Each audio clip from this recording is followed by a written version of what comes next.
yaa ngi wax que ni ñoom waruñu ko def mais boo xoolee élection yi ku nekk da nga amoon sa liste muy liste bu waa Wallu ak liste bi nga xam ne moom la waa Yewwi amoon. beneen bi topp mooy bi résultat yi génnee yéen sax yéen a njëkk a départager ñaari listes yi parce que ñaari listes yi am na ci côté yoo xam ne buñ booloo woon boo moytuwul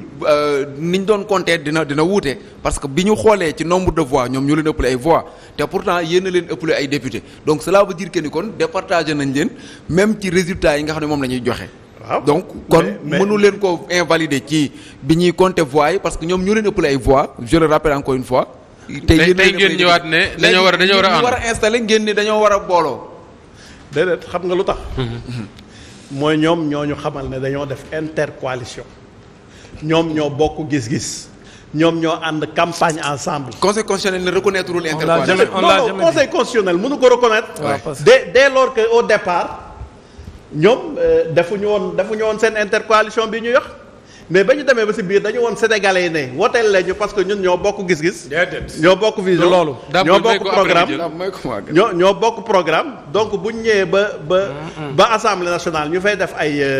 ñetti groupe ñeenti groupe. trahir nañ askan wi nga xamante ne ñoo leen. d'accord alors Dame je l'appelle tout le temps Abdourahmane li Alioune Badara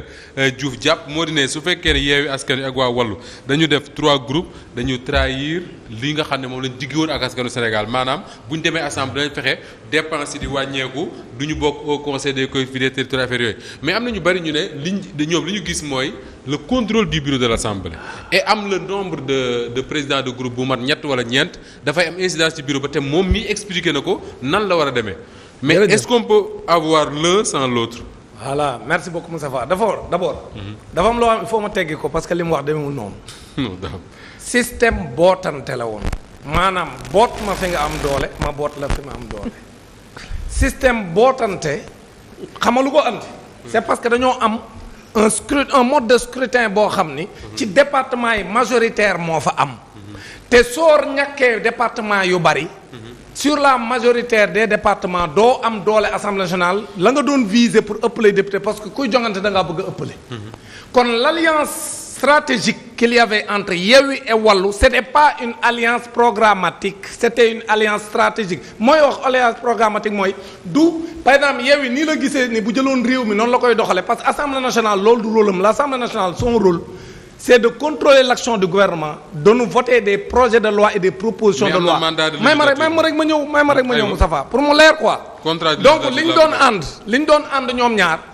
dafa am ay objectifs politiques yu ci nekkoon mais dul ay affinité ku ci nekk da ngaa yore sa coalition ñu dem la koy woon dernière minute parce que xamul tax ñu def ko dernière minute Macky Sall su koy woon 1 mois à l'avance dana def pexe ba yàqu ko mais dañ koo bett c'est-à-dire Macky Sall élection législative su amee lu ko ci bett mooy le fait que bëreet rek Sénégal yëpp gis à 3 jours de la fin du dépôt des listes ñu gis ni léegi Yewwi ak Wallu ànd nañ ci département yi ku ci nekk demal sa bopp liste nationale loolu mooy li bees ci élection yi donc loola du lu ñu teg ab programme affinité c'est pas ça dañoo calculer ni mode de scrutin bi comme mënuñu ko changer te boo ëppee raw gàddu ci département yi yow yaay ëpp lay député ñu ne suñu demee niñ demee tasaaroo Macky Sall day gagner élection yi largement ñu ne kon nañ boole doole ji dans les départements loolu c'était une stratégie pour bloquer Benno Bokk Yaakaar donc il faut aussi objectif yi taxoon ñu def ko ñu wax ko mu leer c'est pas des affinités maintenant bi ñu defee loolu l'objectif qui est visé du la ngay wax honorable du loolu du ay wuti poste ak yokk ay salaire non may ma rek ma ñëw sama du loolu ça n'a rien à voir avec ça l'objectif qui est visé mooy suñu yokkee limu groupe parlementaire parce que dégg naa ab leaderu aar bu wax ni yàqte alalu Sénégal la extra c'est tout le contraire xamul tax su fekkee da nga am assemblée nationale boo xam ne la mouvance présidentielle moo ko contrôlé mu nekk une assemblée mécanique comme yéen seen assemblée bi fi amoon nga xam ne lu Macky indi ngeen votel ko comme projet de loi loolu Macky Sall day ñëw indi par exemple loi bu mel ni OGM yi ñu ñëw ñu voté ko parce que ñoo am majorité mécanique léegi nag tey jii soo amee une assemblée boo xam da nga ko éclaté nga xam ne les prises de parole day gën a équilibré nga am ay présidents de groupe parlementaire yoo xam ne dañu am 10 minutes de prise de parole nga gën a yokk le débat parlementaire nga gën a mën a yokk nu ñuy jëlee ay décisions ci bureau de l'Assemblée nationale parce que soo xoolee la loi sur la proposition de loi sur l'homosexualité mais le bureau de l'Assemblée nationale moo ko bloqué xam nga tax mu bloqué ko parce que dafa am majorité mécanique bu écrasante mais bii yoon bu ñu demee ci assemblée moom dafa am équilibre bu ñu ñëwee ci projet de loi yi ak proposition de loi yi yëf yi day soppeeku léegi nag intérêt ba nga cay am